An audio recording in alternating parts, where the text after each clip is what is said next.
And we're live. All right.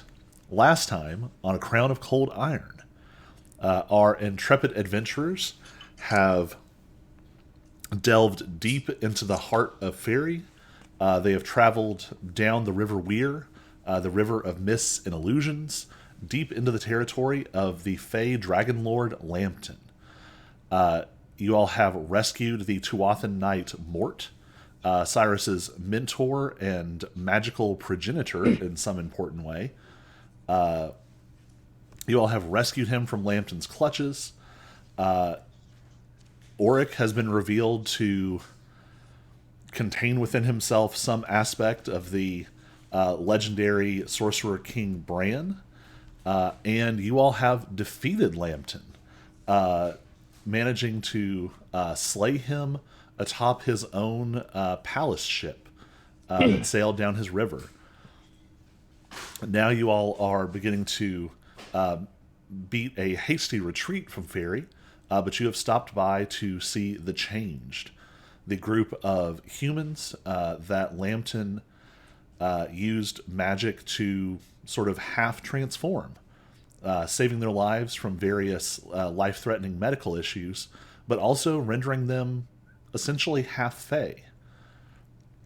So I believe we left you all in the house in which the Changed have been living in the city of Midweir, and you all have just saved the life of Auric's cousin Stultus, who is a grade A tool, but was also a caretaker to the children as a magically imbued knight of Lambton. With Lambton's death, Stultus was essentially dying of magic deprivation. Auric and the Lady Marta, daughter of the slumbering catastrophe himself, Lord Taurus, together you two managed to save Stultus, but Stultus has been changed by the experience.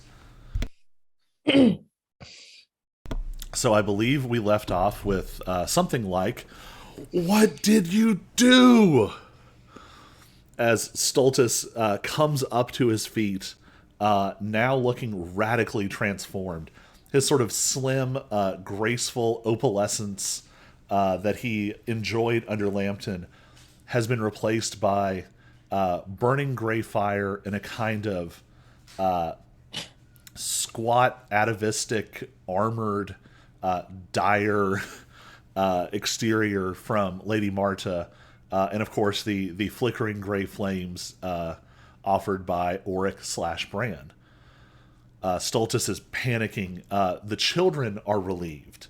All of these sort of warped and sort of changed children. Murph is sort of bouncing on his sort of peacock legs. Olin sort of nervously shakes out his wings, sending a few feathers fluttering.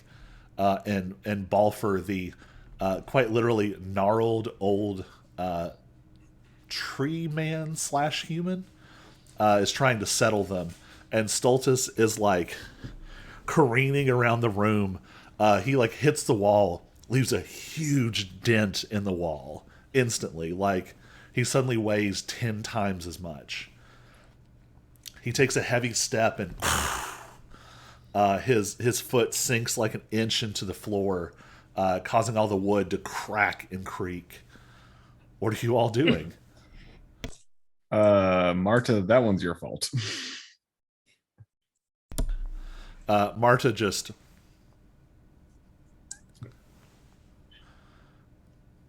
I look at Stultus and I go, "They saved your life, dumbass." Earmuffs. Look at how happy the children are that you're not dead.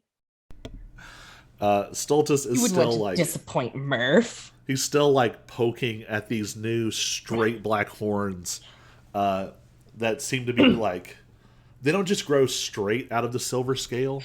It's almost like thick bony ridges have grown like across the brow, sweeping up past the head, and the black horns stick out from there. So, Lexi, give me a persuasion check or intimidation, your choice, trying to calm him down together. Well, they're worth the same, so 17. And that was persuasion. So Stultus kind of slows and at least like he like sways just a little, but seems to find his feet. And he says, "What?" And sparks of gray flame come out when he coughs. Um,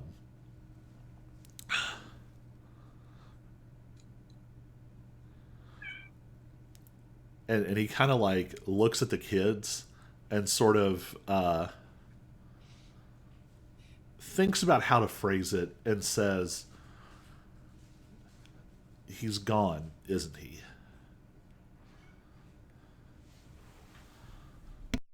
For the time being. just a little bit. Sorry for your loss. Your sarcasm definitely gets like an eye, like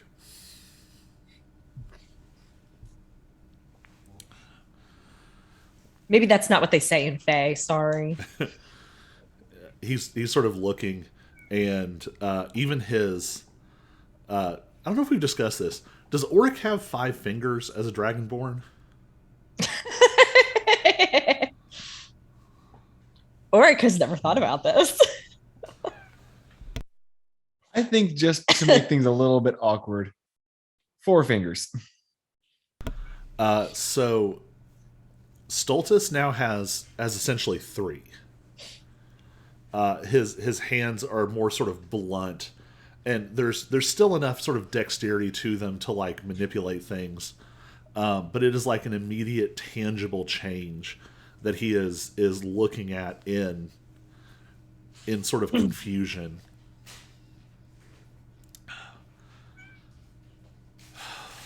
Better to be alive and changed than dead.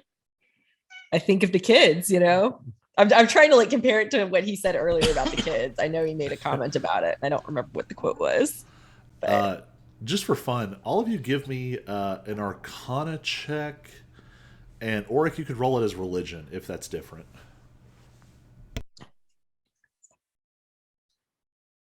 Well, Arcana is still better for me. 17. 16. Dang. Whoops, I wrote the tweet that we were starting to play and didn't actually send it, so. Oops. Shame, Oops. shame. All right. With those checks, This so, must be one of Lexi's weird facts that she knows.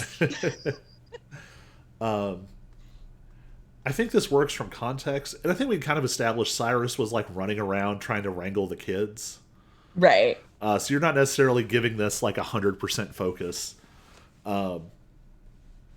Having just watched what happened, Lexi, you maybe sort of intuit this, and Auric, you would know this. Accepting energy like this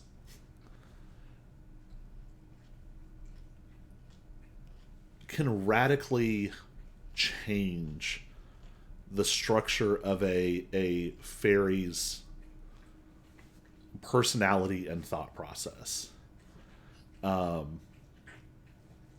This is sort of the paladin or warlock or both bond taken to the nth degree. Stultus isn't just carrying some of your power, yours and Lady Marta's, but has been fundamentally marked by it in a way that usually doesn't change particularly often. Most Fae will have one sort of patron their whole life. And changing is usually very traumatic. Oh, that's Lexi. That's how you would know this.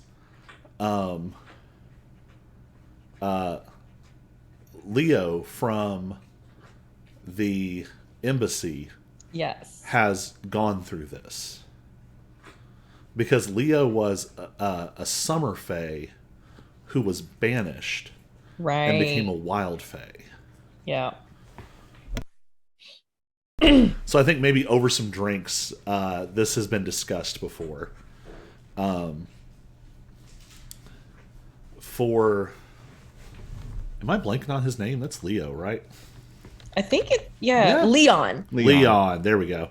I was Very like, close. I'm forgetting something there. So Leon. over some drinks, Leon has sort of talked this out that the summer court, as a knight of the summer court, there was a more sort of restrained, refined. Things were much more precedent and protocol were very important, and this was like a bone deep understanding. And so being infused with the sort of wild magic instead, Leon has confided that he has found himself generally more sort of rambunctious, not necessarily prone to like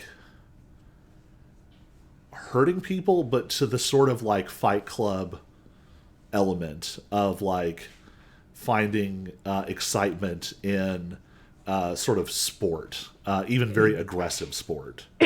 Yeah. And so you all kind of are able to clock this, that Stultus's head is kind of getting rewired a little bit right now.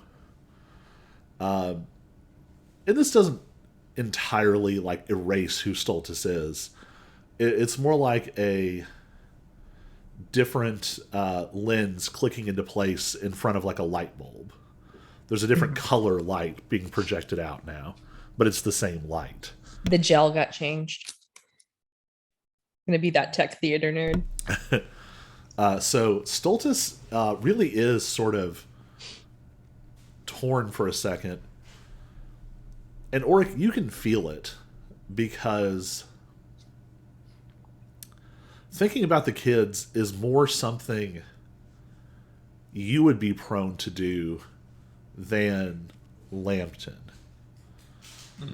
Because even though Stultus was like taking care of the kids and seemed to genuinely be trying his best, it was pretty obvious that there was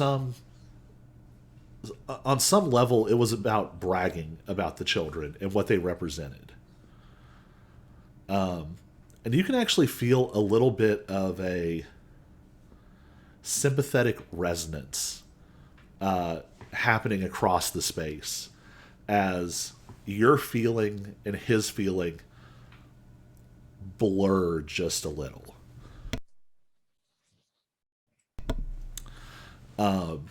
For just a second, you have the realization that this is how Archfey feel all the time.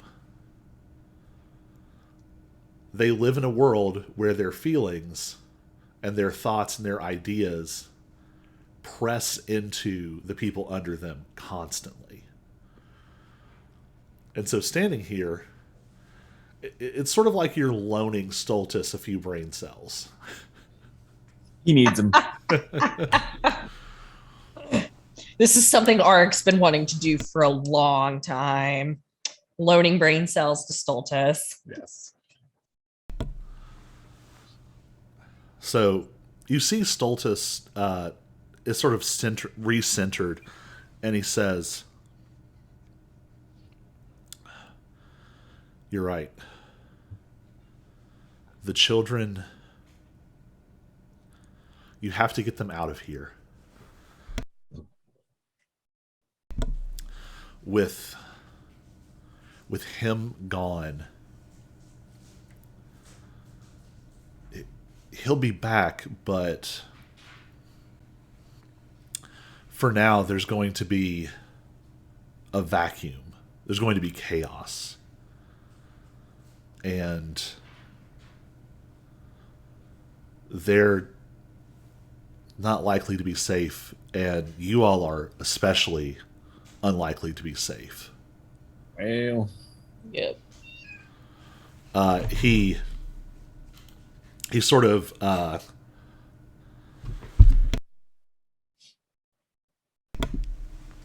he sort of stands up straighter, and in sort of a more commanding voice, he says, he just rattles off names. Olin, Murph, Balfour, Neb, Ian, Horn, Shay, Lilm. Get your things. You need to leave now. And it helps that there is a deeper, you remember Lady Marta shouting and the mist parting a little bit on the river. There's a little bit of that to it, but also he has been the one taking care of them. And so, Cyrus, you suddenly find your job much easier. The kids are kind of like focused, if a little nervous now. He says, I have to trust you to get them out of here. I can do things that will slow the pursuit, but you need to hurry. agreed. Yep. And Lady Marta says, I think I can help with that as well. There are, well, you saw them. There are loyal forces in the city, and you see, for just a second, Stultus starts to like, his hand like involuntarily jerks like this, and then he like looks at it like, and she goes on, just like shaking her head. We will try to shape the confusion, to point things away from you. Slaying a creature like Lambton will leave marks on you all. Marks that will be possible to track by people who know what they're doing. But if Stultus and I stay here, we can amplify the confusion, and let's be honest, they can't keep me here if I don't want to be here, so. It's true.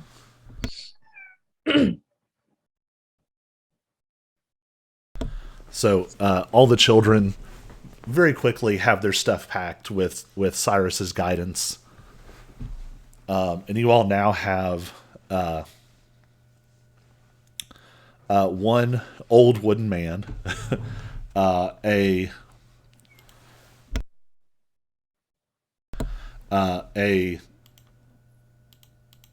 probably like early middle-aged woman with sort of graceful, they're almost like antlers made out of willow branches.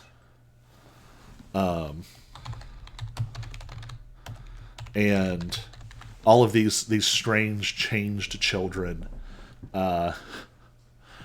Murph the peacock satyr, Olin with his dark hair and his strange raven dark peacock wings sort of wrapped around him. He's now learned to sort of bring them together like a cloak, and it sort of looks more natural draped over him. And all sorts of other strange iterations. So all of them have gathered expectantly. What are you all doing now? All right. What's our quickest point of exit? Unless we want to go through the main gate, which I would recommend against. Mm-hmm. The nearest I know is the one we came through. Yeah.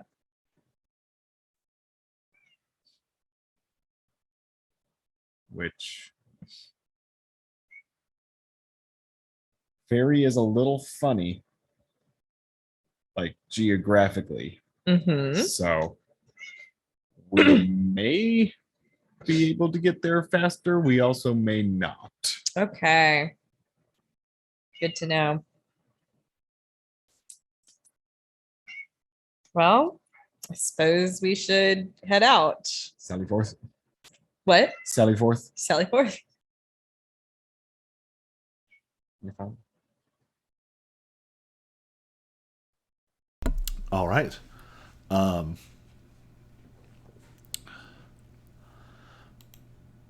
So I'm going to have you all give me a sort of the same check that you made before. Decide if this is stealth or deception. And this is sort of the group check to get out of the city. So are we each rolling or? Yes, each of you give me a roll, and we'll use the group check for sort of the whole group. All right. Well, deception is definitely better for me. So Slight or stealth is better for me. Nat 20? Nice. Nat 20! All right, got a 17 in stealth. And Cyrus got a 12 in stealth somehow. I was going to say, I got to treasure the handful of low With rolls a that... nat 1. Good Nat lord! 1 to my stealth, and that's a 12. I'll say, we've got to sort of treasure these low rolls for Cyrus, because you're, what, 2 levels from reliable talent? I forget exactly when it clicks on, yeah. It's you got to be close, and then it's just like all the rolls all day. So the good news is Mort is actually going to give you advantage on this. I was saving him as a rescue roll for one of you.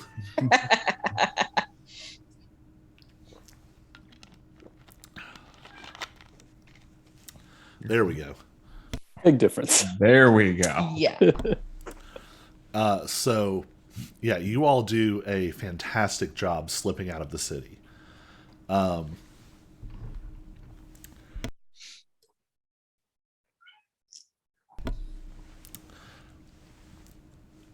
think all of you notice it, but Auric, you can feel it in the air. There is a supernatural sense of panic spreading. Removing Lambton has shifted the fabric of magic in this region.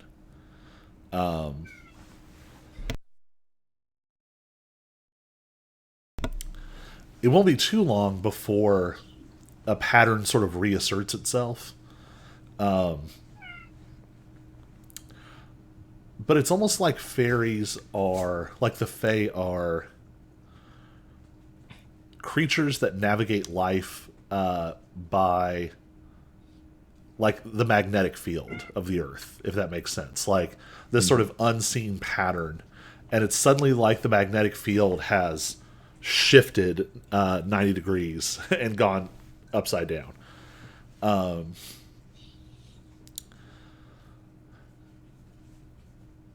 Everyone just seems off. And you see crowds that are gathering, and they're starting to be equal parts panicked, but also starting to become... angry isn't quite the right word. But they're in that place... Mob-like.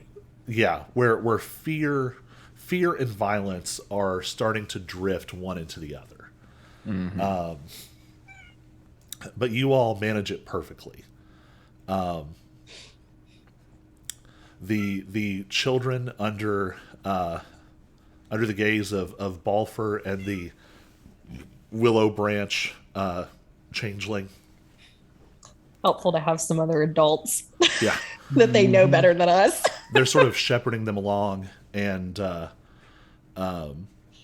all are able to sort of contribute as well, like at the right moments, sort of helping them to slip through the crowd or to carry yourselves in the right sort of way that you all just seem like, like a family or a group that's traveling together in a non-suspicious way.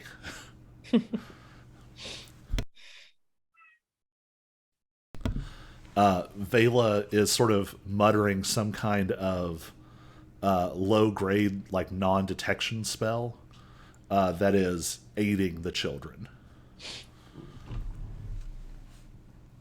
So you all managed to slip out of the city without issue. This does put you into the wilds. So, you mentioned that there were some places you might want to go, or are you going to try and hightail it straight to the gate? Great question. I feel like, I mean, The one that I wanted was to go back to the hags, but I don't know if I Yeah. want to take kids there. yeah, that was my thought process. Was the hags was really where I was thinking I would want to be. I mean, it's probably safe with the hags. Oh yeah, I think it's safe. They're just a little creepy. Yeah. Shellens ain't gonna know how to handle that. Or they'll love it. Well, that's true too. That's true too. Kids would either be absolutely frightened or think it was the coolest thing ever. Yes. Child logic. Yep, that sounds about right. Yeah. I feel like, contrary to the logic of adults, I feel like children would just naturally love grandmother, even with all of her like sort of old woman in a horror movie vibe. I think she would just have a natural, like, I don't know, something that appealed to children. Yep. It's like that. There's that one like viral post that's going around of the girl who went to Spirit Halloween and bought like the creepiest like doll she could find, and she like carries it with her everywhere. I don't know if you've seen that. She's like 5 or something, and it's like her new favorite toy. But it's like this creepy, like makes Chucky look like safe type doll. Like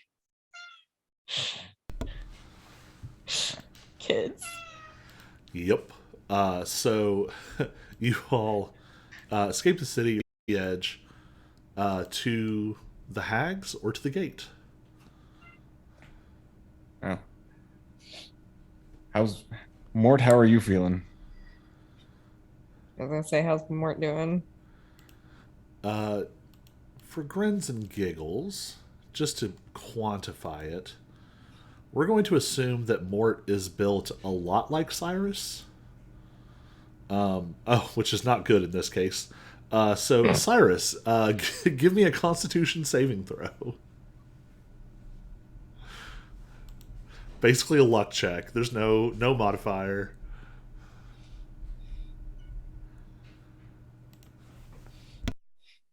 16. Not bad. So now that he's had a little bit of time outside of the strange fairy magic cage that he was being held in, now that he's off the River Weir, Mort seems to be regaining some kind of essential substance that he was missing. We mentioned last time, it's like he has all these scars that you've never seen before, Cyrus, but as you all have been walking with him, he's sort of regained a little bit of color. He's actually started filling back in a little, almost like he is like, sort of swelling up. But also, occasionally you would notice like the scars are slowly sort of glamoring over. They're not healing. They're just disappearing from view.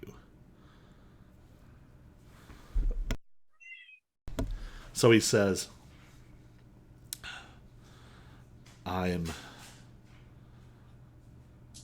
not 100% yet, but I'm worlds better than I was. All right. That's what we like to hear. How difficult would it be, like, if we just go straight? Could we could use the portal to like come back and visit the hags when we don't have hangers on, Children. right? Yeah. That's a good point.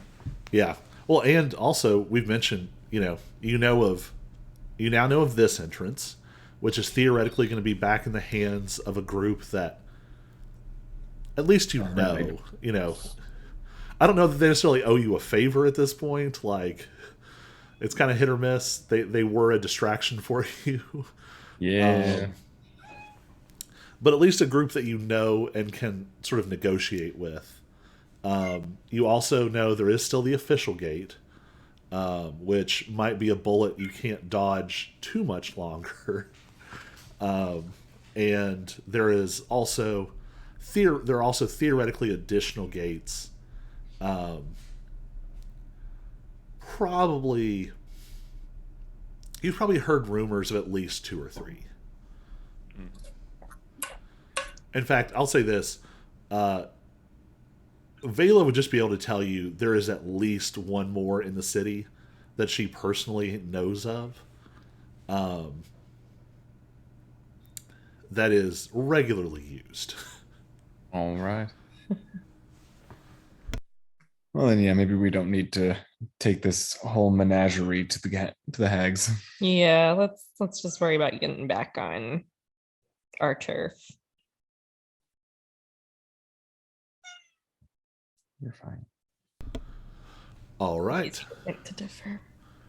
So with that, so we're going to need one person to give a survival check with advantage to navigate through sort of the wild spaces of Fairy.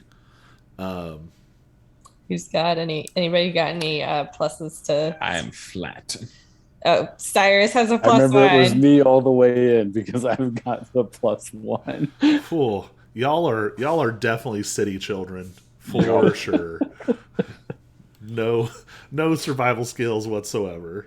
You'd think I would have some being former military, but my bar life kind of lost it. Hey. Well, and I think too, as we've discussed, like, you know, there might be other parts of Lexi service, but what we've identified has largely been sort of like serving in foreign capitals as an embassy guard. Like, Lexi was not exactly roughing it. No. You probably had like either an apartment or like a sort of nice spot in a base somewhere. Yeah. All right. So in that case, yeah, I guess y'all are gonna be leaning on Cyrus because give a survival check with advantage and a stealth check with advantage. So this is to see how well you can navigate and how well you can avoid difficulty.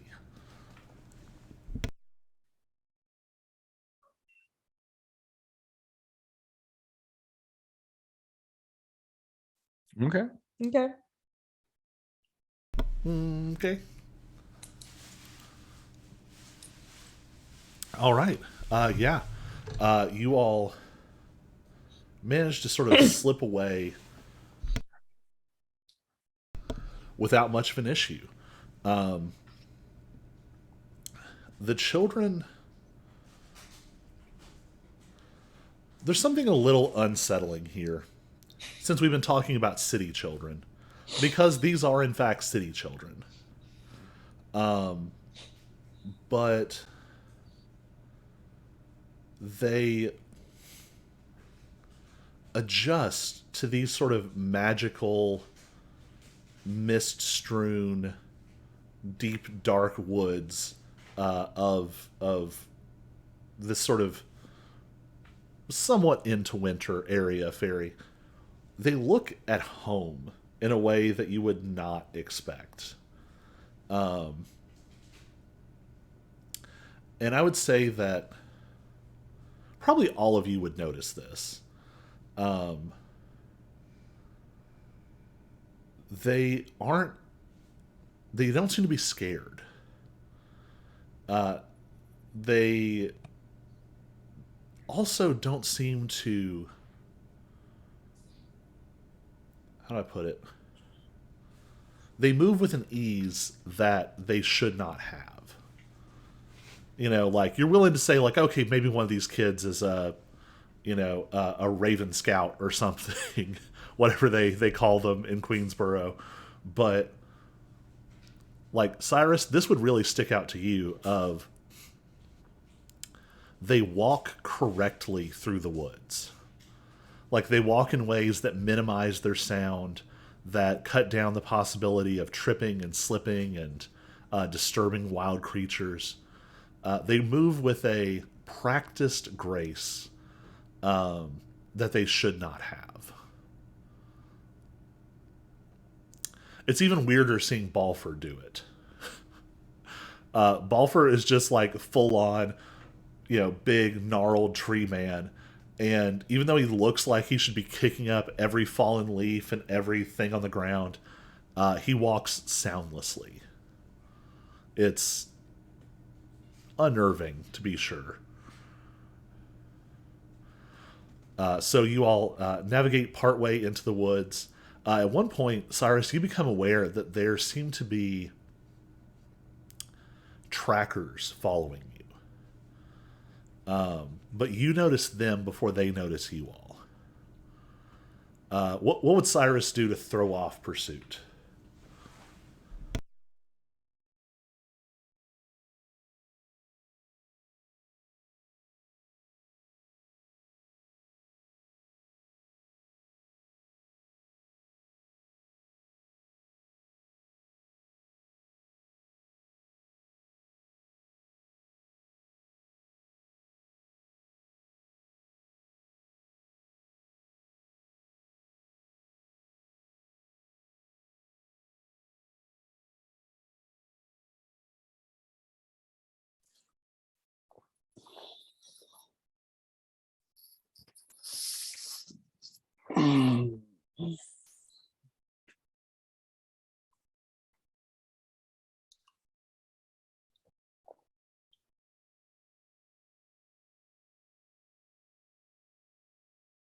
Let's see.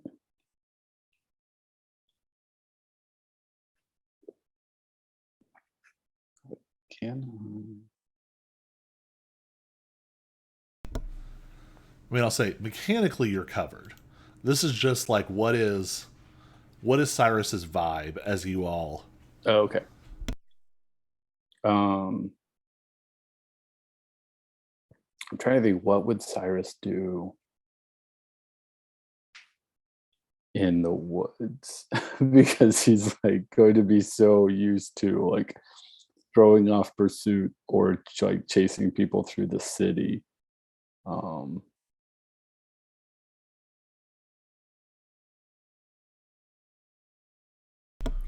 Well, maybe it's something you have. Maybe you have something technological that they wouldn't know how to deal with.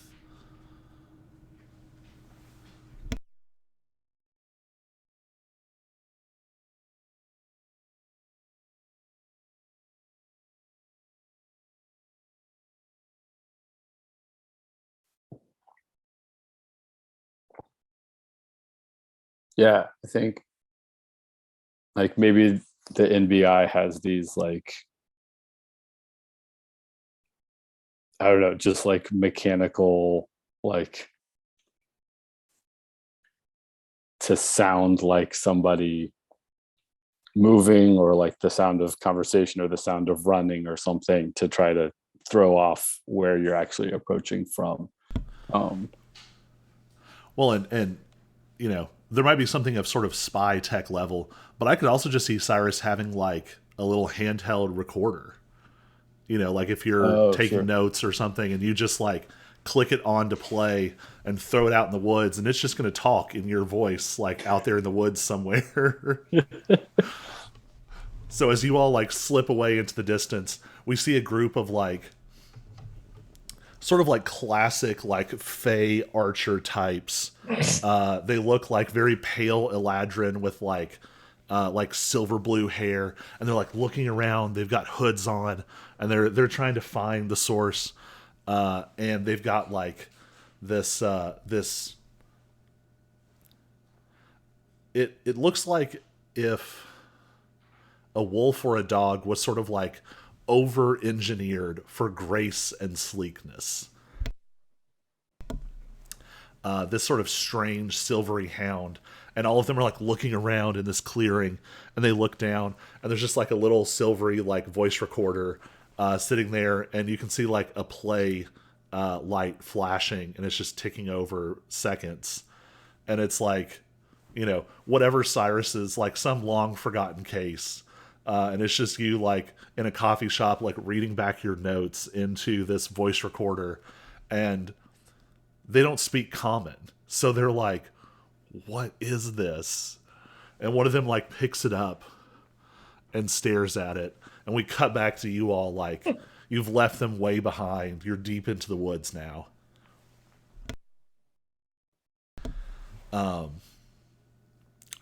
So you've made it, we'll say half the way. Halfway? Half the way. Halfway. So you're about halfway through the woods. And you hear the pursuit sort of falling far behind. But you remember that this is still a fairly dangerous area of Fairy. You're well away from the sort of tamed areas. So go ahead and give me another stealth check and another survival check. And if anyone would like to help in some way, let me know how you're helping.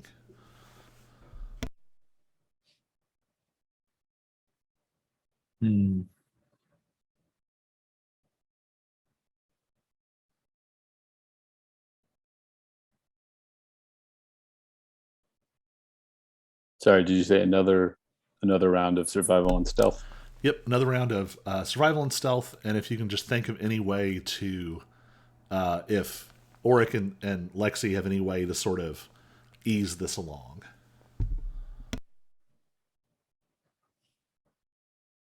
I guess I'm trying to remember my childhood out here to see if I can't help.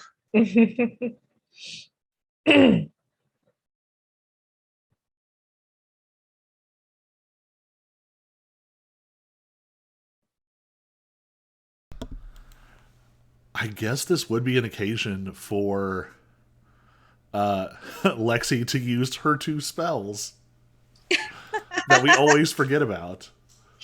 That's a good point. So you could, in fact, pick an animal to speak through, or touch a willing beast to use its senses. Okay. I wouldn't even know which ones to choose. I'll say, you just tell me like which spell you'd like to use, because you can't run out of them. Right. So tell me which one you'd like to use, and we'll make it work. Hold on. Okay, there it is.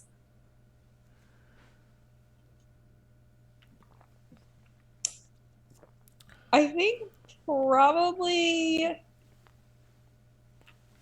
Well, let's try speak with animals.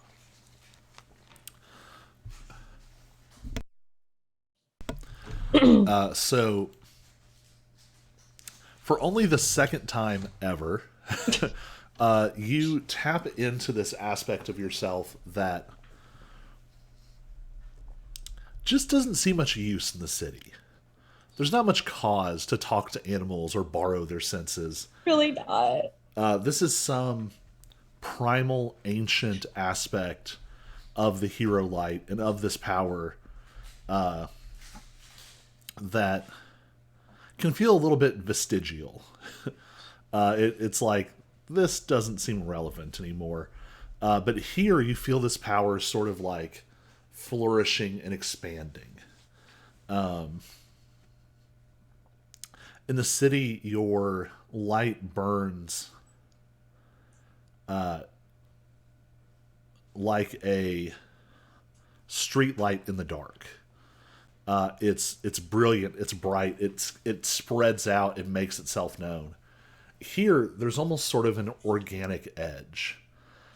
You find your light sort of slipping and weaving into the space around you, in a sense harmonizing with this natural environment. And as you walk along, you start to hear the whispers of creatures At first, it just sounds like voices. But you realize that they are coming from the sort of simple animal spirits that are sort of flitting through the forest around you.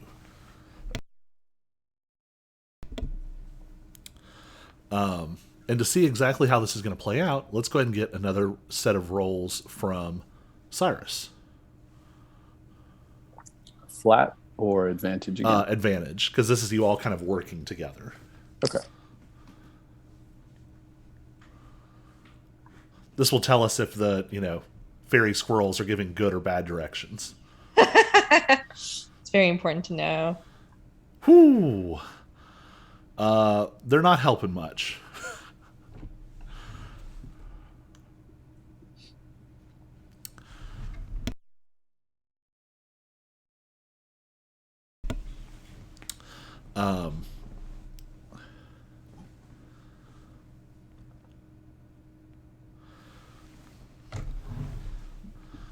So now I got to think how to do this, because this is going to get wild.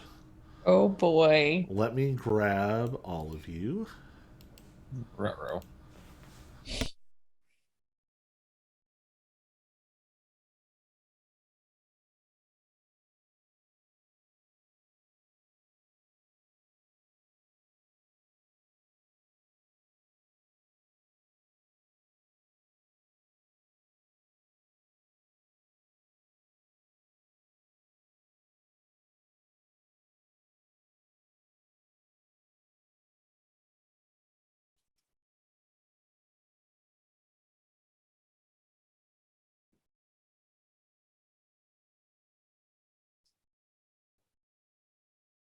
When I zoom in and out on Roll20, sometimes I roll too fast and it shrinks the whole screen.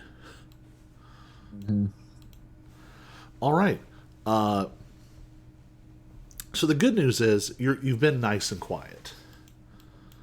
The bad news is you suddenly realize that you are in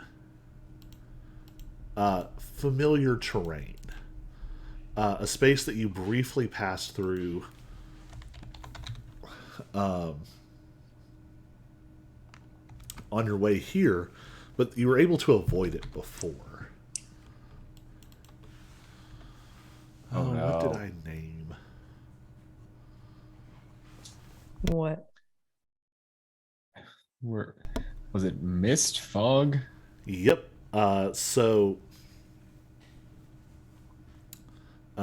There we go. Kid. I couldn't remember if it was boy or child or what I had called them. So I'm going to drop you all on the map. Because I'm not. There we go. There's my map. So, I'm not in the map. so Lexi, you get a sense of foreboding. And it takes you a minute to put a name to it. And then you realize these little whispering voices that you've been hearing, they've been like a chorus. Just lots of little voices all scattered throughout. And so it's very conspicuous when suddenly you hear a portion of those voices go dead quiet all at once. And you start to realize that there is a silence moving over parts of whatever is making these voices, and they suddenly go quiet. And that's when you find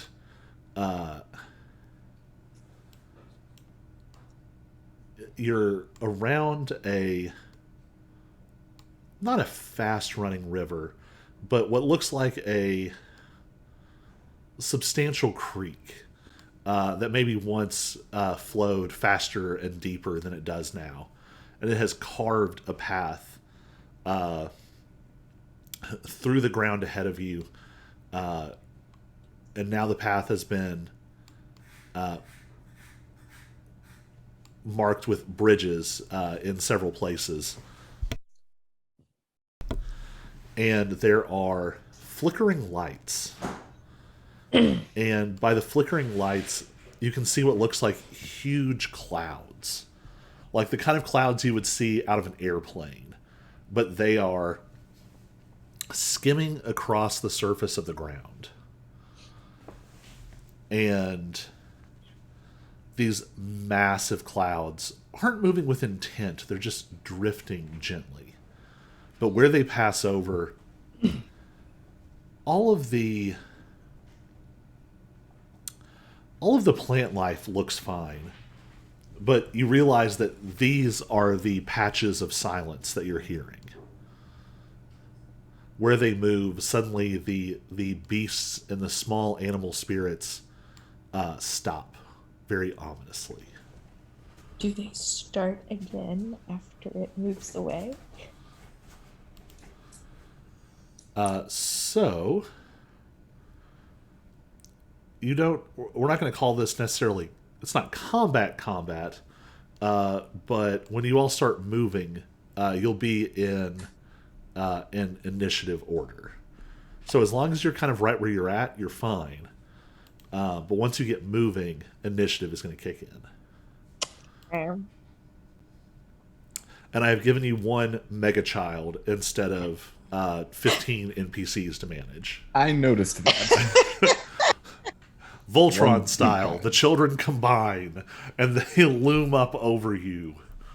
Our powers combined. We want sweet buns. Yes, exactly. Okay. I mean, fairy's weird. It could happen. The day is young. Turn around. Mm-hmm.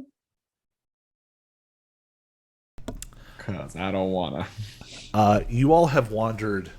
Last time you caught this at the edge. You spotted it before you had moved too far into it. This time you seem to have stepped into the eye of this slow-moving, red-tinged hurricane. And as you look behind you, you can see that like mist is swirling in the space you came from as well. It actually seems like the... Well, everybody give me a perception check.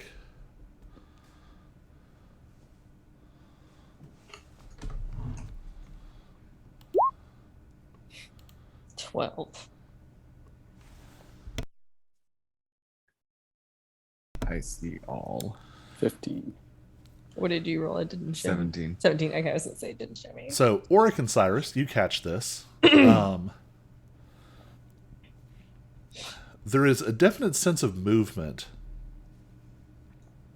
But you do notice that the mist is not actually getting closer to where you're standing. There is something about this spot that seems to be repelling whatever this is. Okay. We live here now. Oh, man. Oh. Do I know anything about this mist? Give me... For you, this is going to be probably nature. Oh, good. A +1. I know 17 things about this mist. Thing number 1, it smells like farts. Thing number 2, it moves like this.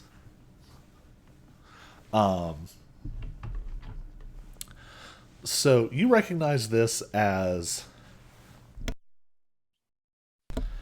as close to a natural phenomenon as you can get around here. Sometimes just in the natural course of things, sometimes as a result of certain magical accidents or rituals, there are places where the fabric of magic is drained so rapidly that it becomes a sort of swirling anti-magic.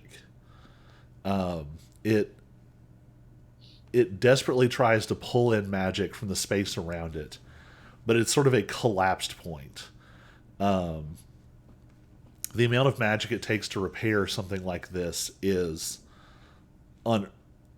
unheard of. It's just ridiculous.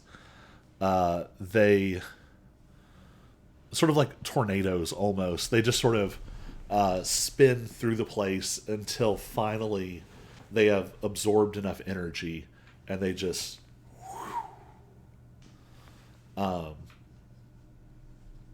you know that being in one is pretty bad.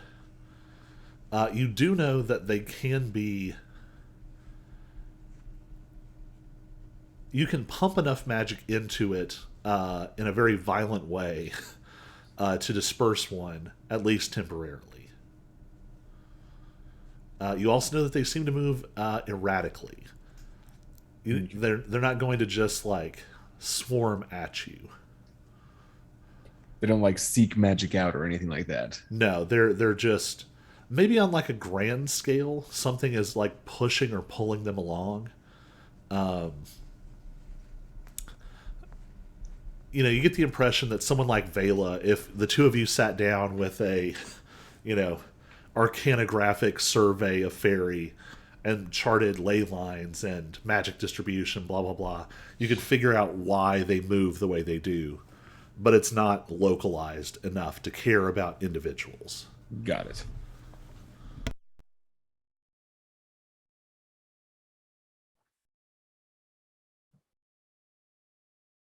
So can't cast Fireball to have it chase it that way. Mm-mm.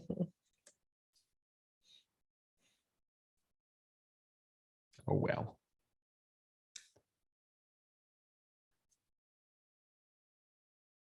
At least they're not sentient.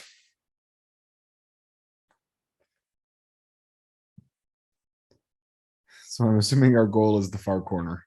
Yes. Yep. Well,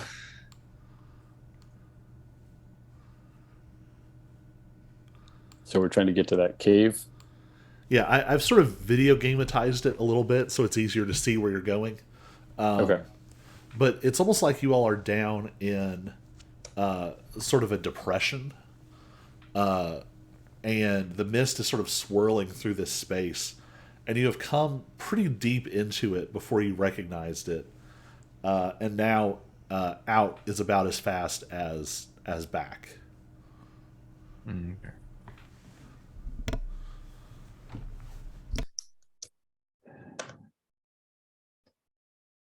Well, I guess might as well move forward. All right. Is there anything you all want to do before you start moving? Pray. So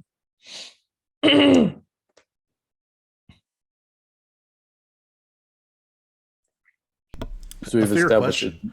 At this it's point, what not would gonna be Oric be praying facted. Good question. I do not know. to? Sorry, what did you say? So we're pretty clear. Like a single spell is not gonna attract attention necessarily. No, they're going to sort of move at their own pace.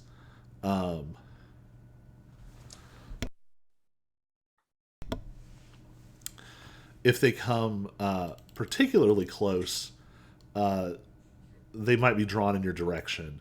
But on a broad scale, they're going to keep moving sort of according to their own internal logic. Okay.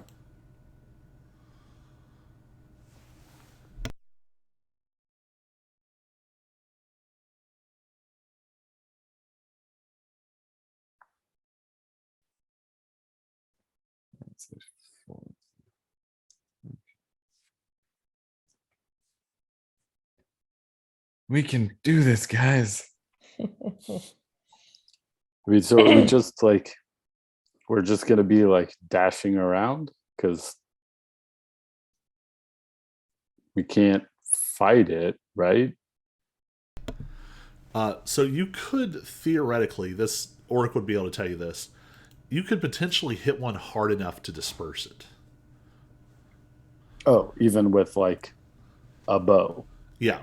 If you had like just a bow, you might be in trouble. But a magical weapon will still sort of shove this thing around. Okay.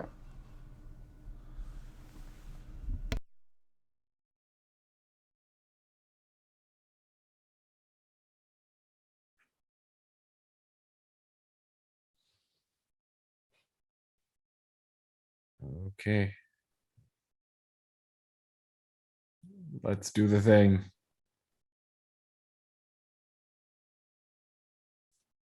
All right. In You're that right. case, let me add manual entry, Mega Child.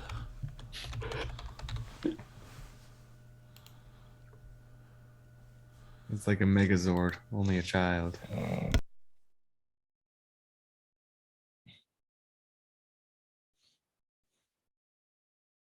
All right. Then everybody roll for initiative.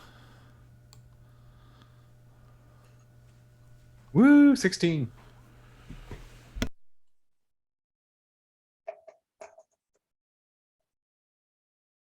$21.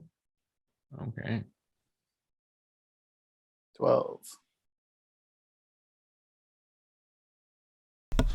All right. So, Lexi, you get to go first. Okay, great, because I have no clue what I should do. One thing that you all did notice that we just said is, or maybe I got distracted by, I don't know, maybe I didn't say it. They don't seem to be coming near the lights. There are, looks like there are some kind of beacons that have been placed along the path here, Oh, yes. and they seem to be steering away from those points. Okay. Let me look at my stuff here so I know what my options are real fast.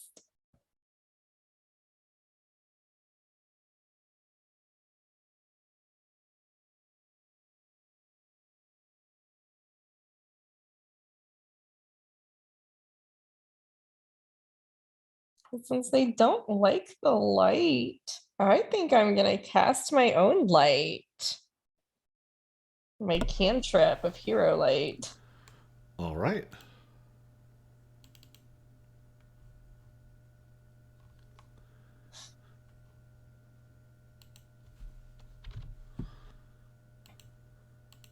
Then I guess I will try and stay close to the path. You said our goal is the opposite corner. Is that what you said, Joe? Yep. Okay. Ah, yes. Okay, I see how there's another which way. I understand.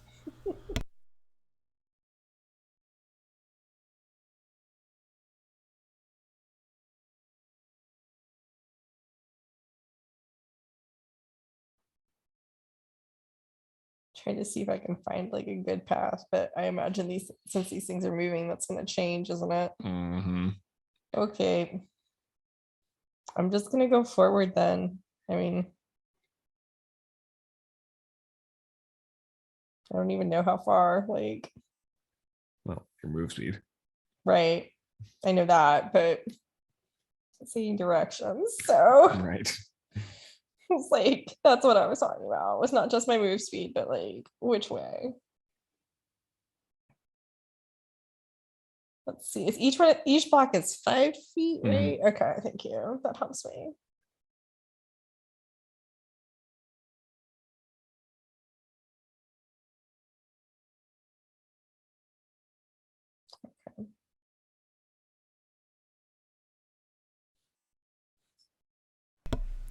And I can't get my lighting to register with how you all are seeing it.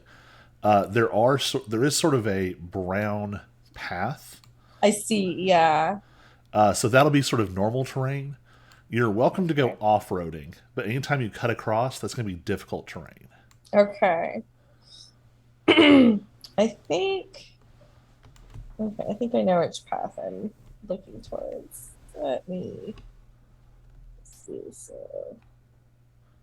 that means I get to do. So if I have 40 move speed, then that means that I get to go 20 boxes. Am I mathing right or no? 8 boxes. 8 boxes. Thank you. See, I can't math right. And if you use your, we used your action for your cantrip, so Yeah. Okay.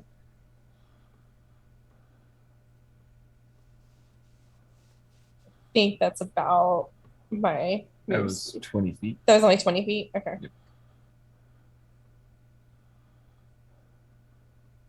Okay. There we go. I have gone 40 feet.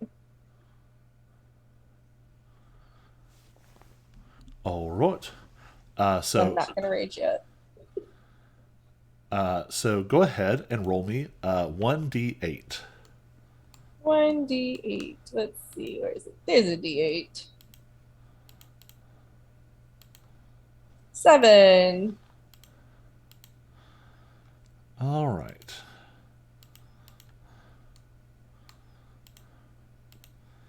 Color coding these for my own sanity. And you said a 7? I said a 7, yes. All right.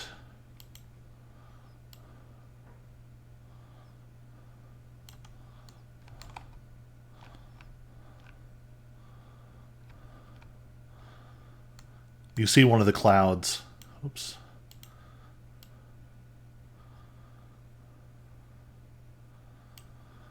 Shifts and swirls. Mm-hmm. Okay. Yeah, I see how it moved. All right. Auric, you are next. I disapprove of this. That's fine. Let's see. Follow Lexi. That sounds like a smart idea. Sounds like the best one we have right now.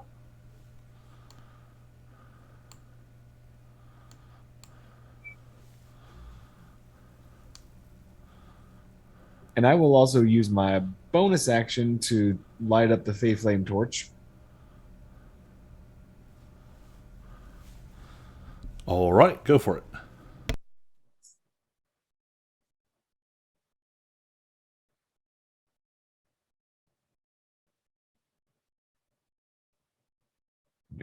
Lexi has a light on, so I have a light on.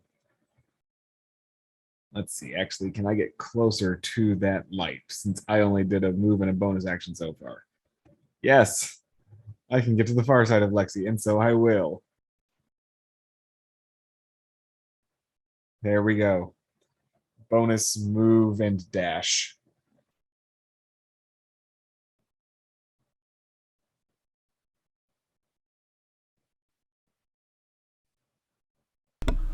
All right. Now you get to roll 1d8. I don't want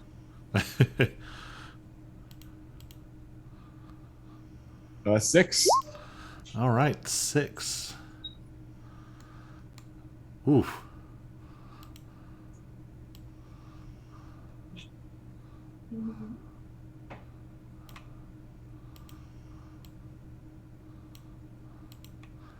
One of the clouds swirls and shifts alarmingly close to you. I disapprove. It is the Mega Child's turn. They are going to move and use an action to dash. Okay. And we'll assume that that Mort is sticking with them. Yes. Sounds like a plan. Cyrus, you're up.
All right.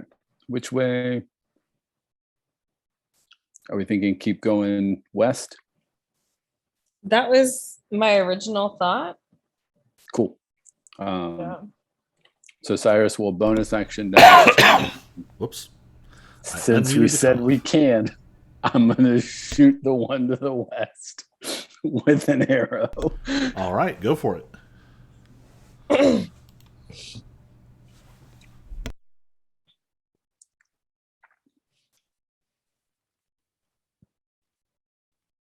28. Yeah, 28 will hit.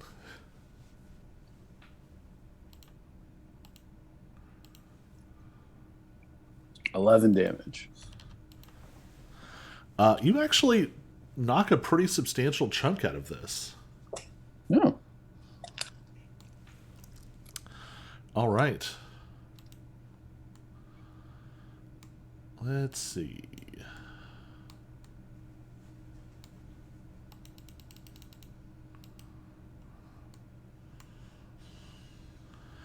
That cloud is going to move to about here. Oh, great. Thanks. Also, is it not sized correctly? No clue. I mean, it's sized the same as the others, but Yeah. Well, it's weird because it fits like north, south, east, west, but then the like partial directions are not. yeah, the corners are a little off. Yeah. Huh. Oh, that's why. Because it's made to sit. These templates are a little weird because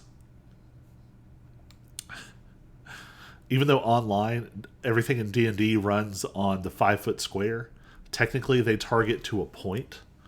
So they're not technically supposed to sit like this. Mm. But anywho, it moves to there. And since that one moved sort of its own accord, Cyrus, give me a 1d8, and let's see how the last one moves.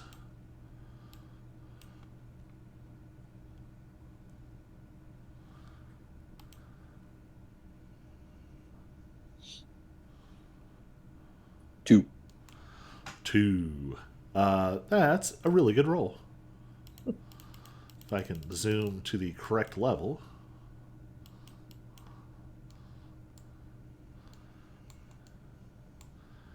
It is just going to shift eastward.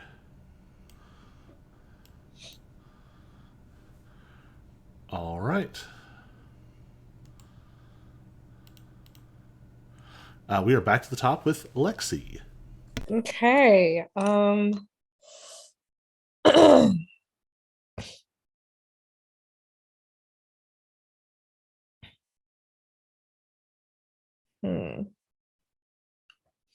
So my goal was to, cut through that little slip there. I mean, if 11 damage knocked a significant chunk out of it, Yeah. we could potentially try to Yeah. I don't know what I dissipate it. could. I'm a little unsure if slapping things will. But I guess, I mean, if an arrow works, then Yeah. a hit should work too. Especially if I move up and get it in the light. If it's avoiding light, then what might that do? You'll have to wait till it's turn to see. Okay, well, I am going to hit it with my hammer. All right. Do you want to rage? What? Do you want to rage? Oh, good point. Thank you. Yes. I'm going to go into my inventory and turn on my bear totem. There we go. It drives me a little bit crazy that D&D Beyond was like, we can't code rage. And some like random schmuck with the homebrew item editor put it together in like 30 seconds. Of course. Of course.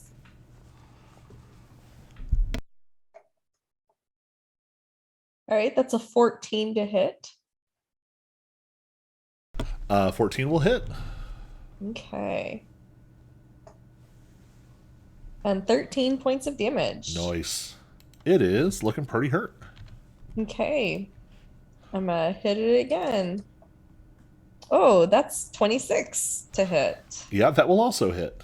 Okay. And that's 12 points of damage. There are just sort of like shreds of this thing barely holding together. Okay. All right. At the end of your turn, let's see. They are close enough. You are going to get to make a friend. Oh, fun.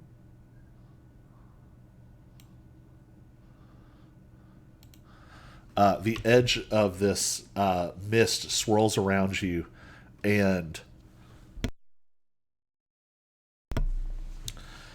you feel something. I don't know that we've ever had a situation where something like this has happened. So your hero light is burning, but there is a sick to your stomach feel as like strands of the hero light are almost sort of like sliced off and up into this misty vortex. Oh, I don't like that. So you get to make a Constitution saving throw. Okay. You get to make it with advantage. Okay.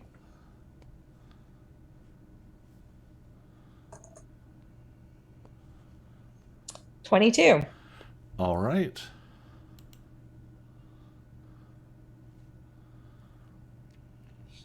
You take 6 points of necrotic damage, and your maximum HP reduces by 6. It's just stupid number one. So I take 3 then. 3 points of necrotic damage. Yes, if you're raging. Yes. Okay. And then you said my max? So your max will reduce by 3 then. Okay. How do I change that? If you click on your HP. I see here max HP modifier. Yeah. So then tap it. I guess -3 then? Yep. Okay.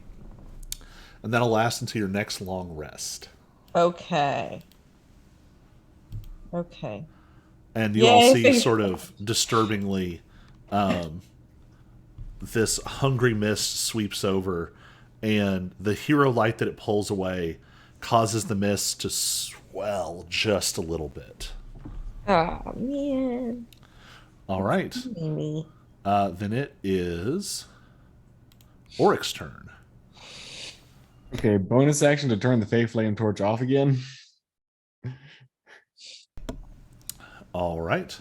After It is off. seeing what just happened to Lexi. But I thought turning the light on was going to help us. I did too. Let's see. I'll say this. Make an Arcana check. Who, Joe or me? Joe. Okay. Oric. 18. Okay. With an 18 Arcana, you're able to kind of parse this out. The light does seem to be hampering it somewhat.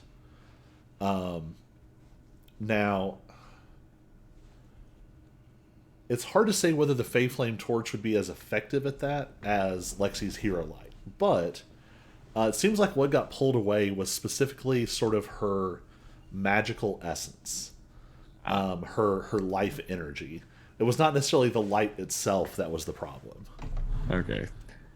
So then I won't use my bonus action because unnecessary. Mm-hmm.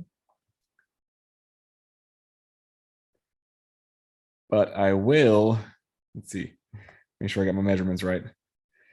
Drop a fireball right there because it won't hit Lexi, but it'll hit both of the whirlwinds. I appreciate that. Appreciate not getting hit by fireballs. So dex saves, right? Dex saves. All right.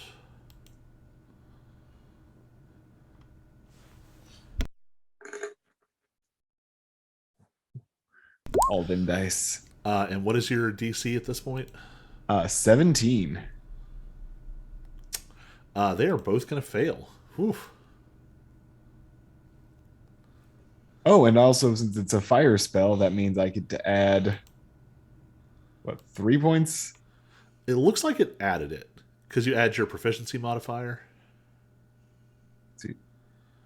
I don't know why it chose this spell to add it correctly. It adds charisma modifier. Okay, yeah, yeah, So that should be +4. yeah. It does look like it got added. Yeah. So it's a total of okay. 30. Yay, 30 points of damage. The one that was damaged is swallowed up by the fire. The other one is sort of just barely hanging on. Okay. Too late to say that I turned that into a bonus action. Oh well.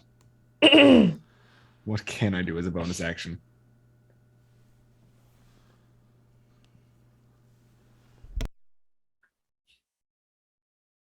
Can you quicken a cantrip? I guess I could. I don't know if that's worth it, but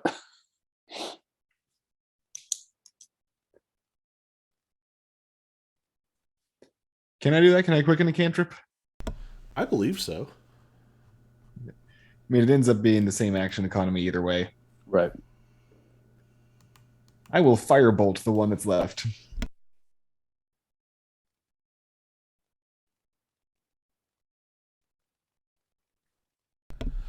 Yeah, I think a cantrip is a spell.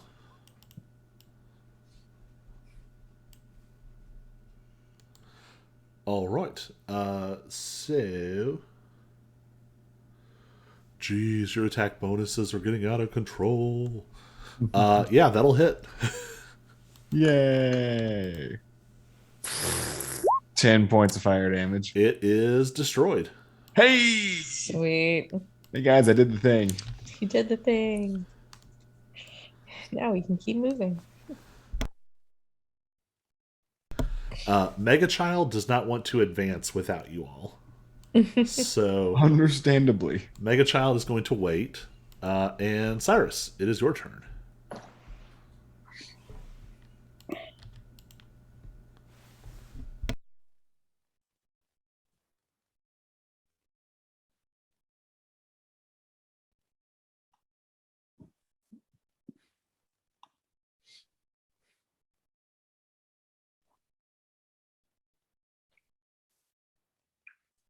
Okay, is there path both north and east? I'm having trouble. I think the better path is for us to go north. Yes, so there is a trail sort of directly north of you all that heads towards here. Okay. Yeah, I think that's our better path.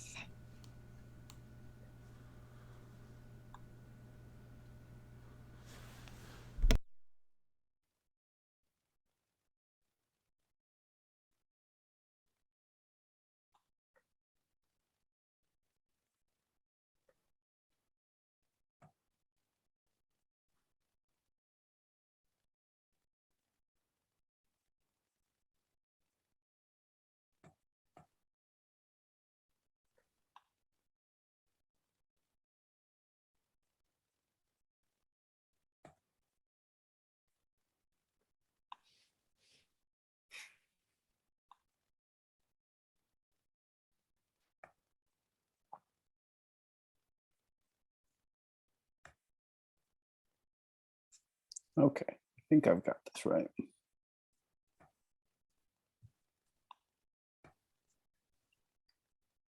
So if I go to the first square on the bridge,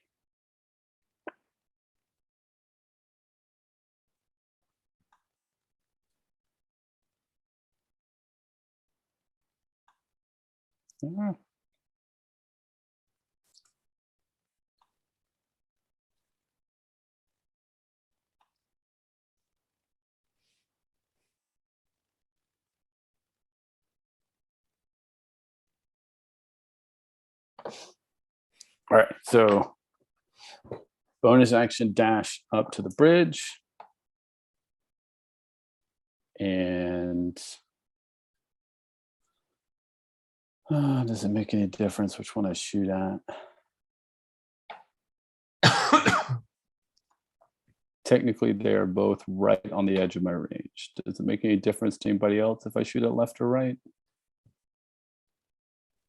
I don't see a Don't difference, see really. a difference, yeah. Okay.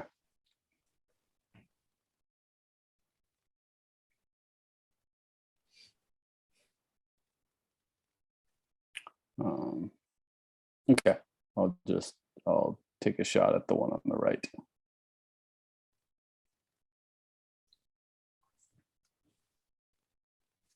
$21 to hit. 21's going to hit. 7 damage. Man, I realize in real life, 100 feet firing a bow is not that crazy. In terms of like game board size, that is wild. Mm-hmm. It's 80, but yeah. I just realized the max range on Fireball. Yep. Yeah. Well, and especially when you consider that most maps are like a big map is usually 50 by 50. Like, yeah, that will hit. Let's go ahead and roll some damage. Oh, 7. All right. And that was the one on the right. Yes. All right.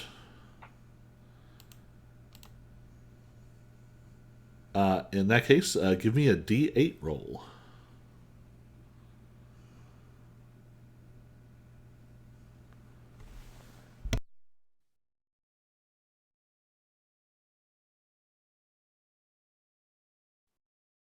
A 5. Oh, that's an interesting result.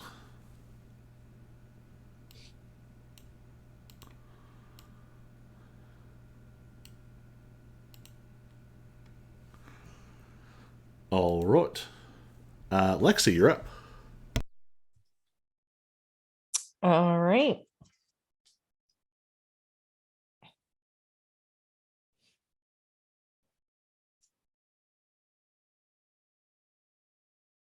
Right. Oh, just changing.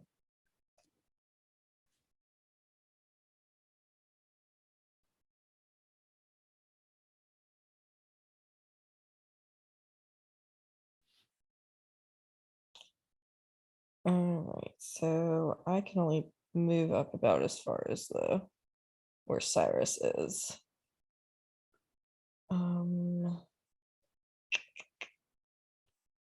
Let's see.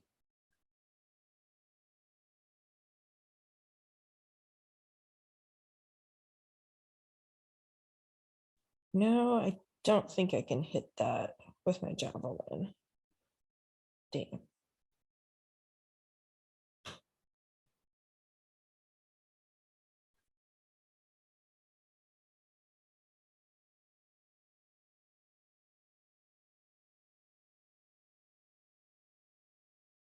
Okay, I don't know that I can do much other than move because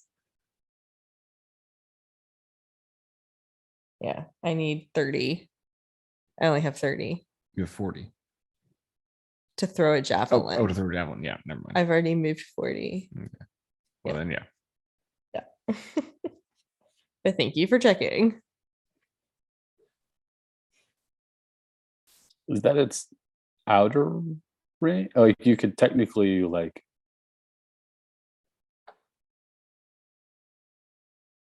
I think javelins are 2060. Yeah, I might be mine thinking of says- hand axes. No, that's hand axes. Javelin is 3120. So you could throw it at disadvantage. Okay, so I can throw it at disadvantage. Yeah. Okay, well then I'll do that because I might as well. And I think you could.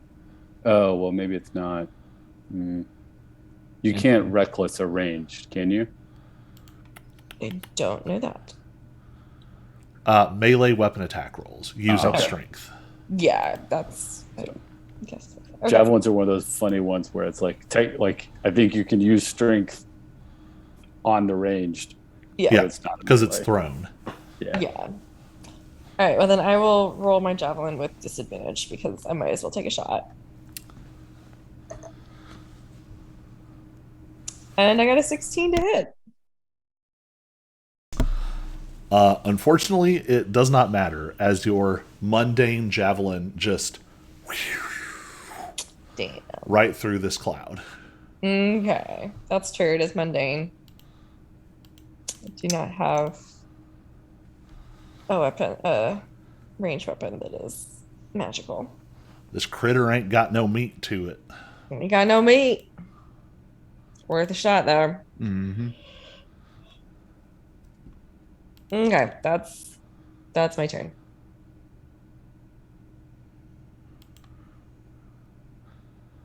All right. Giant child, come to my light. Randomly, several of your magic items have like duplicated themselves. Mine? Yeah, I'm showing 2 Brawler's Rings and 2 Rings of Seeming for some reason.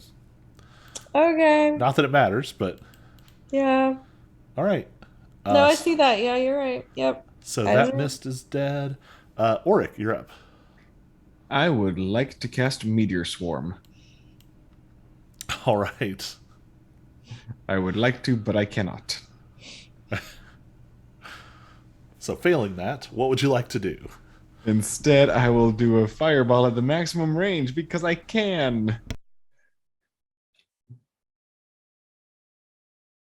Man, that's a long shot.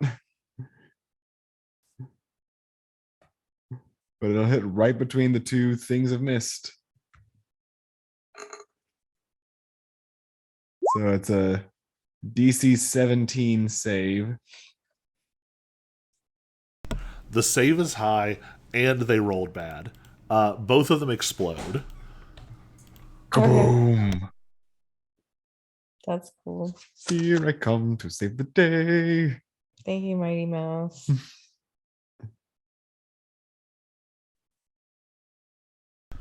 All right. So you blast those 2 away. You can still see mist kind of pressing in at the edges, but you all have bought yourselves a moment to pass through the rest of the woods. Okay. Must move quickly. Must move quickly.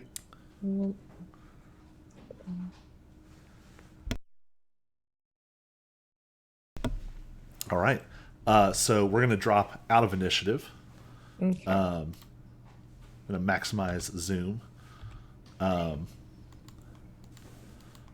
So you all managed to successfully navigate the rest of the way to the gate which released you into Fairy in the first place. It's still sort of hanging there as this like rip in the air. And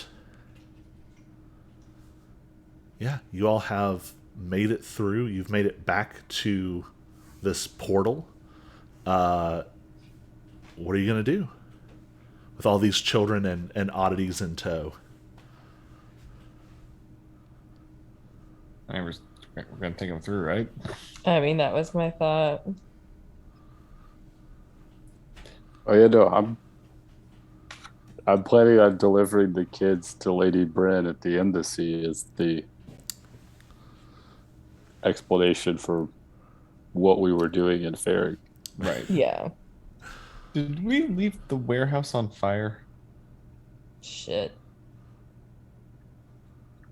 No, I think can't- some of the Weir folk were there. The people who like Okay. that, like I'm forgetting names now, but I think like some of the gang who that was their They have a place. vested interest in putting out. Yeah. Yeah, they have a vested interest in it. It just suddenly occurred to me. I have a tendency to do that. Yeah. All right. So is everybody passing through the portal? I want to try something. All right. On the fairy side of the portal, I'm going to try to banish myself. All right. Make a saving throw against yourself. I think we said last game that I could intentionally fail, right? All right. So We've had this conversation. For science. For science, we're at the gate. Basically, for science. Like, I don't even. Oh my goodness. All right. So you're standing at this gate and you summon this magic of sort of planar authority. This magic of binding and banishing, of sending and barring the way. And with, do you tell anyone that you're doing this? No. No, I don't think I do. No. No, he So- absolutely does not. As you all are standing there, I think I just say, hey guys, hold my beer. Hey, yep, watch this. hey Bubba, and Auric just Yeets himself. and vanishes.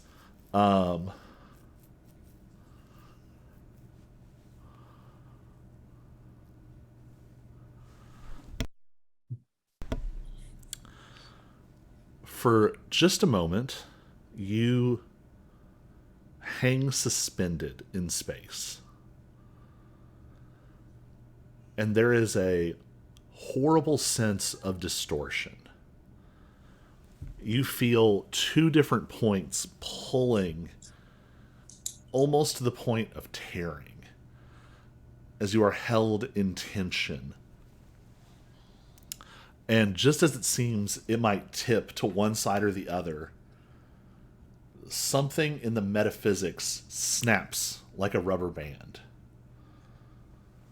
And Auric, you are suddenly somewhere that is neither fairy nor the human realm. Good job. You find yourself standing on a forlorn cliff. Behind you, you see something that might resemble fairy if you looked out of the corner of your eye. Deep rolling forests of green leaves and tall trees, the deep darkness of the woods. And below you is a salt-misted sea. And the sea crashes against the cliffs. Give me a perception check.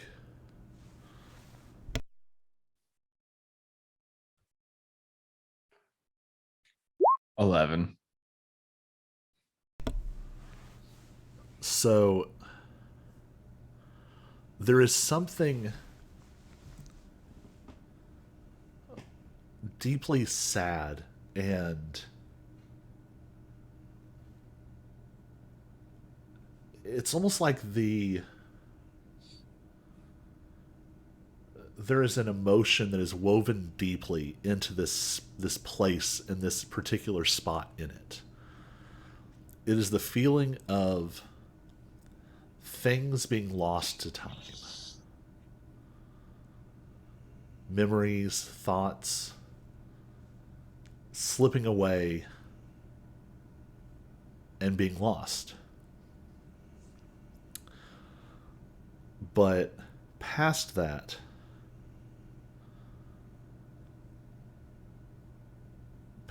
sort of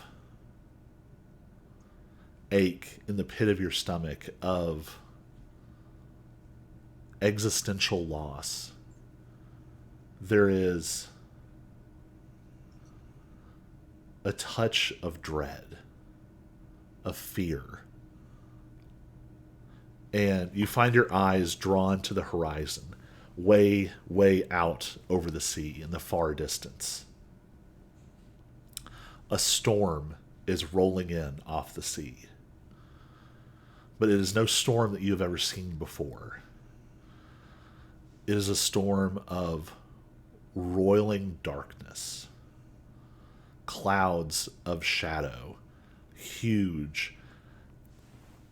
There are tendrils and streamers coming off of this cloud, and it stretches as far as the eye can see, in every direction in which you can see it, it just goes on forever. And you know, somehow deep down, in a way in which anything that exists would know, there is nothing beyond that space. The storm is rolling in with its clouds of darkness and tendrils of night, and it leaves in its wake absolute nothing. And snap! You stagger, and only maybe 30 seconds have passed. Your grip on your spell is lost, your concentration breaks, and you are standing outside the portal again. But for just a second, all of you can taste salt on the air.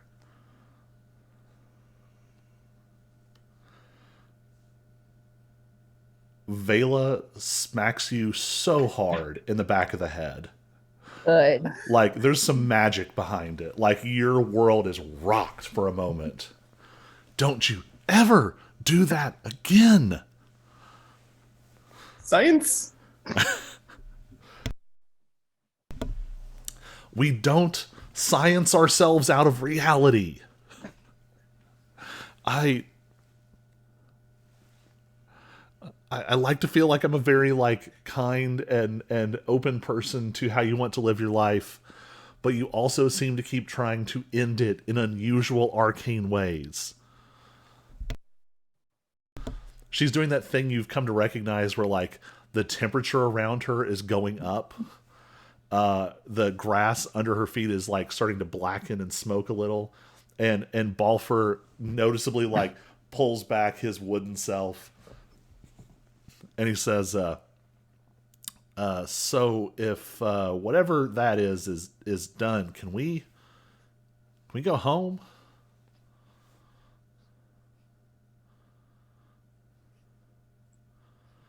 All right. Are y'all ready to pass through the portal?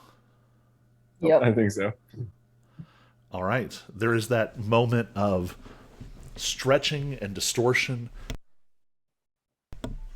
It's not as strange as when you passed through the other way. You feel like you have somehow acclimated to this in a way that seems to have lasting effect. And you feel the cold concrete under your feet, and you hear, "Hands in the air! Hands in the air!" And there are so many guns pointed at you all, as you suddenly recall that the distraction that the Weirword made for you to sneak into this place was to set off an explosion outside. And you find yourselves surrounded by lots and lots of Queensborough's finest as you emerge into the artificial lights of this warehouse, trailing about a dozen half-human, half-fae changelings who stare blinking in the synthetic lights revealed to all the world. And that's where we'll pick up next time. So I'm going to go ahead and cut off our recording. Recording stopped. And we're going to kill the stream.